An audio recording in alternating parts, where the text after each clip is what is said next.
like 3D printing like kidneys at some point, 3D printing what? like the scaffolds for kidneys. Oh. So it's just you'd use tissue, print it, and then you'd like inject a patient's stem cells into it, Okay. so that then the body wouldn't reject it. And I think that's been successful at least once, but I'm not entirely sure. Wow. That's incredible. Mm-hmm. And so really at this point it's like me looking into a bunch of these different kinds of things to see which one really piques my interest the most.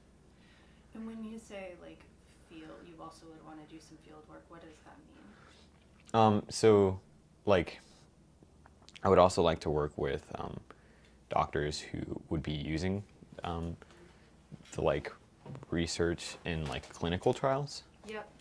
And so instead of just like doing the research behind the scenes, I'd also want to get involved with the moving it from just the research phase to the clinical phase. Okay. So getting it tested in patients after it passes like all of the other regulatory things. Okay. Okay. Yeah, that's where the fun stuff happens. Mm-hmm. I'm so impressed with you. I just feel Thank like you. this is like, yeah, something that I don't know much about, but it sounds like a really exciting field. Yeah. I hear you. You're still exploring. Yeah, definitely. And I mean, every day I learn something new about it, and I'm like, am I sure I don't want to do this? Or Yeah, like that, right. Very exciting field. So, I want to talk a little bit, just like hear from you about how you first got involved with Emily K. So, can you just tell me the story about where you were? Sure. What happened? Yeah. So before I even knew anything about the Emily K Center, I was just like a 7th grader at my middle school, Lakewood Montessori Middle School here in Durham. And I basically started off with my counselor being exposed to the like type of work that I'd be doing in class. I was in the AIG program, and I tended to have like really good grades, and I was really involved on campus. And she took that as an opportunity to have a meeting with me, and she told me, look, there's this program, you don't have to apply to it until 8th grade, but basically the way it's going to work is I'll provide a recommendation for you, you'll fill out an application, and then there'll be an interview process. And so at that point I was like, okay, sure, I'll just give it a shot for the sake of it. She was like very enthusiastic about it, and the way she described it to me made it seem like there were lots of opportunities available. And so it got to the point where I was applying, and I filled out a bunch of essays, the norm, but like what was really impactful was like the day the interview came. So it got to the point where I was just sitting in the living room area here at the Emily K Center, and I was filling out an essay, which was the question was, if you could like travel anywhere for any expenses, where would it be and why? And at that point I was just filling it out. My answer was Italy, because I had previously gone to Italy during my 7th grade year. I had the opportunity to travel with my Latin club at school, and I had a wonderful experience. Ate plenty of gelato, got to see lots of the great architecture. And so as I was filling that out, the people who were holding the interviews at that time were talking to my parents. And then it got to the point where they called me in. And so throughout the interview process, they started asking a lot of the personal questions about like the aspects of our economic situation, our family history, and like one of the most powerful questions that I was asked is, what forms of adversity have you faced, and like how have you guys gotten through it as a family? And so in addressing that question, I talked about a drive-by shooting that occurred when I was 10 years old. At that point, my older sister was involved in gang activities that were linked to like previous family events that made her feel like she wasn't welcome in our family. So she went to go look for other sources of that kind of affection, even if it was like in the form of these violent gangs. And so one night I woke up, it was around like 2 a.m. and I clearly, like, the one thing I do remember is I thought fireworks were going on outside. I didn't know what was going on.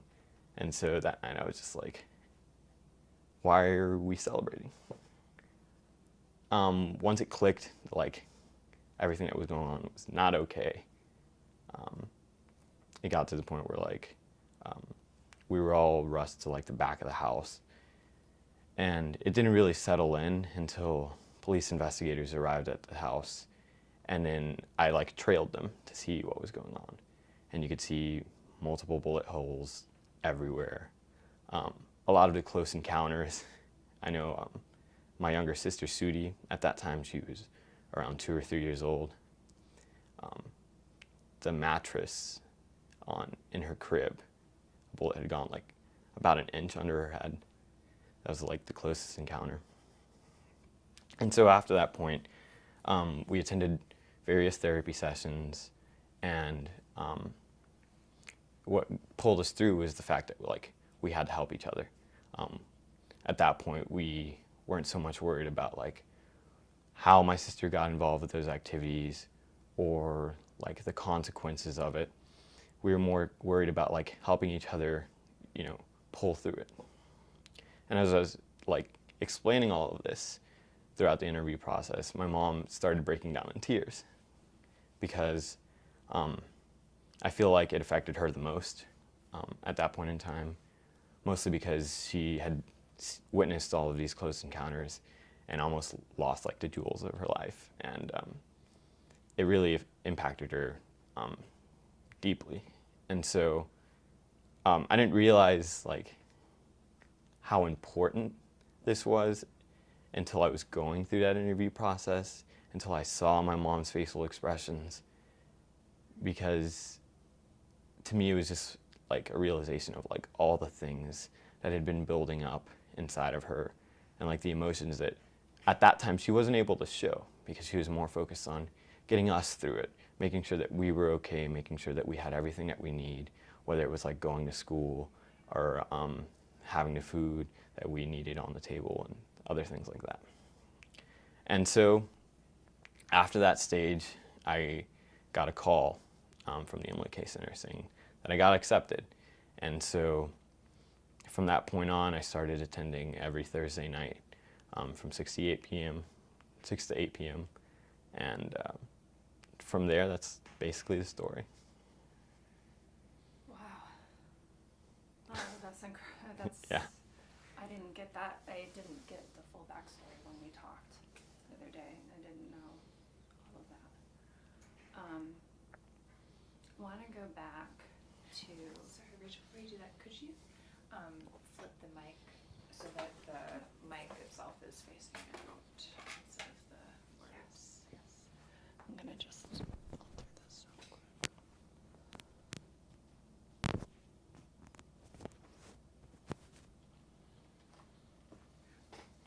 Oh, where is it? Oh, sorry, yeah, and then.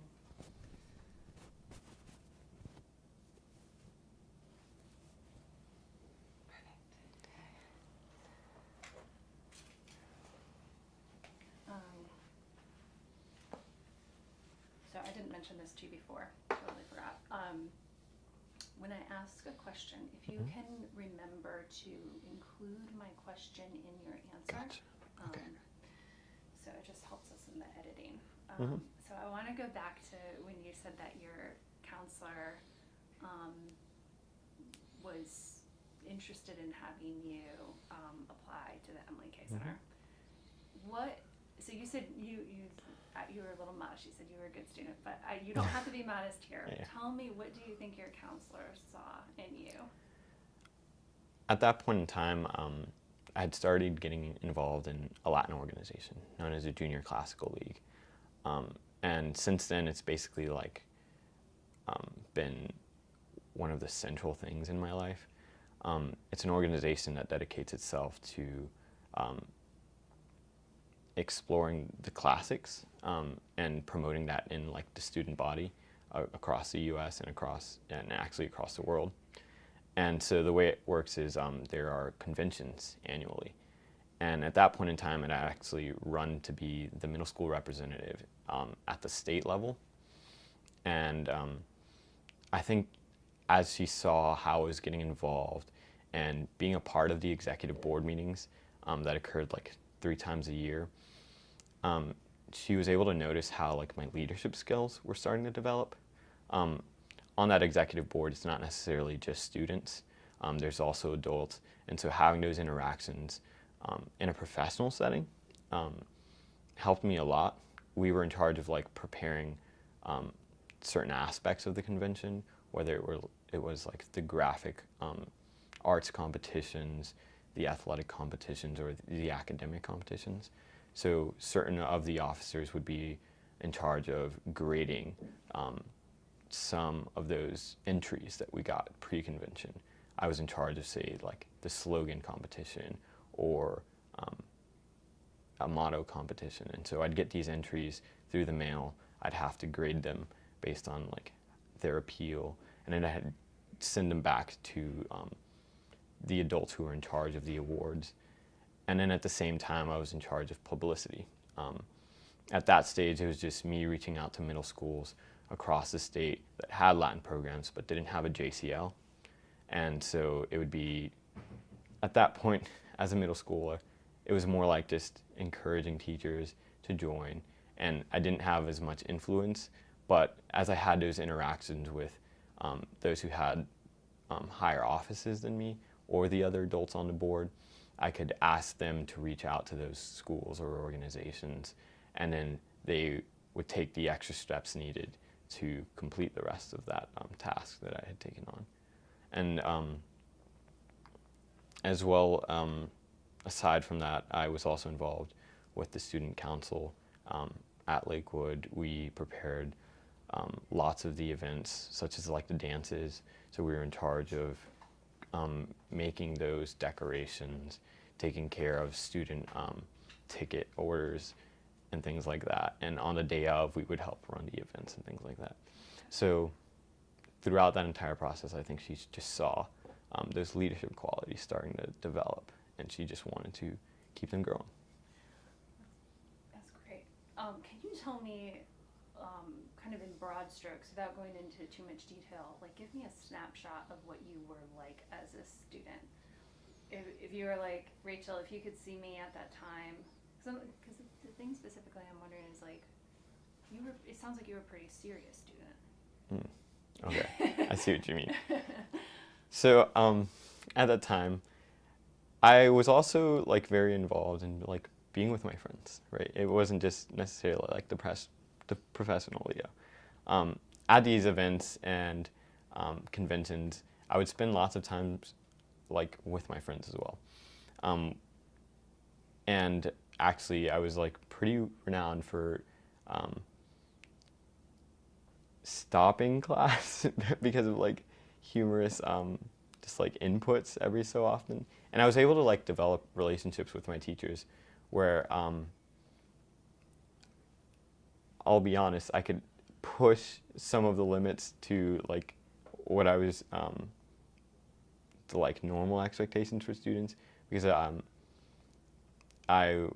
whereas some students would like try to be funny or things like that, they might get in trouble for it's hard to describe. Wait, can I pick on Yeah, for 1 go second? ahead. Were you getting good grades? Yes, I was. I have always gotten good grades, and it's really helped me into like developing those relationships with teachers. But also, it never like really estranged me from like my peers. I've always been able to like build good relationships with them, and it's actually helped me make a lot of friendships, because lots of people at that point in time would ask me questions about what's going on, and I would like take the time out of my day to help them. And I guess if I were to describe my middle school self a little bit more, it'd be sometimes I'd focus a little more on helping my friends instead of finishing what I needed to do or hanging out with them. But at the end of the day, I was always able to finish it somehow. And yeah, I guess that's what I'd say for that. So what, and again, one or two lines is fine here. Like what subjects did you excel in, or what subjects did you just Okay. really do well in school? I have always excelled at math.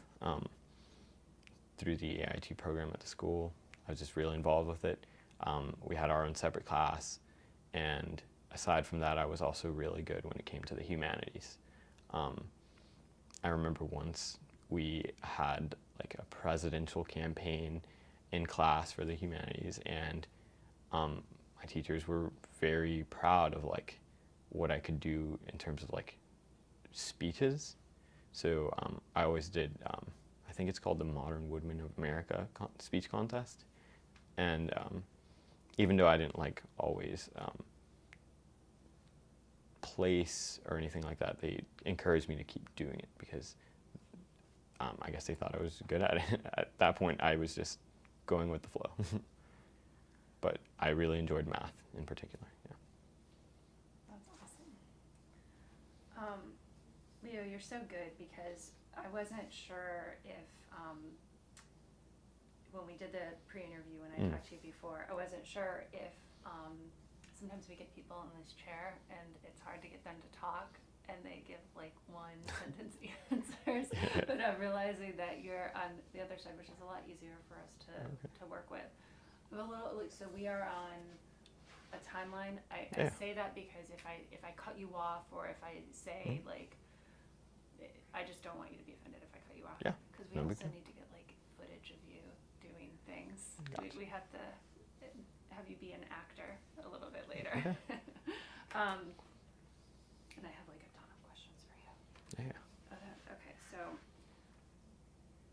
can you tell me some of the cool things you've done here at the center? I have in my notes Noonan Scholars Program, but you can maybe just start by telling me some of the stuff that you've been involved in through the center. Okay, so one of the biggest ways the center's helped me is through applying to a lot of these programs, like Noonan Scholars. But there were some that were just asides, and me just exploring my field interests. It started with engineering, so I attended the Durham Academy internal combustions camp. And so basically what we did at that point is we took apart motors and engines and learned about all their parts, how they functioned, and put them back together. After that point in time, I was like really dedicated to taking things apart and putting them back together, or trying to. And it really got me to the point where I would like start drawing out those steps so I could reverse engineer those things that I took apart. And I also attended things like the biomedical engineering summer camp at NC State, where we did a little bit of preliminary research on issues that would occur in terms of healthcare, and we tackled a certain issue, which was C7 spinal cord injuries, which basically affect like your tricep muscle and your ability to extend it. And so that would mostly affect older populations, and so when they would like attempt to reach out for things, it would be very difficult. So we designed this little product that would assist in like extending your arm by just, it sounds like rudimentary, but we like took rubber bands and attached them to a device that would like keep them tense, because you could still use your bicep, so they could still flex it, but in order to extend, all they would have to do is like release their bicep, and then the tension in the rubber bands would help in that extension. And so programs like these just like helped me explore those interests, and they also like exposed me to like lots of cool things. I've always been like a kinesthetic learner, so that those hands-on experiences have been like the highlights here. And then I was also at one point awarded the Dream Do Achieve Award here. And that was just really cool because at that point in time, I was really stressed. That particular night, I wasn't actually looking forward to coming to the center because I had multiple projects due, as well as like a test the next day. So I was very down, but eventually my parents were able to convince me to come. And little did I know that that night I would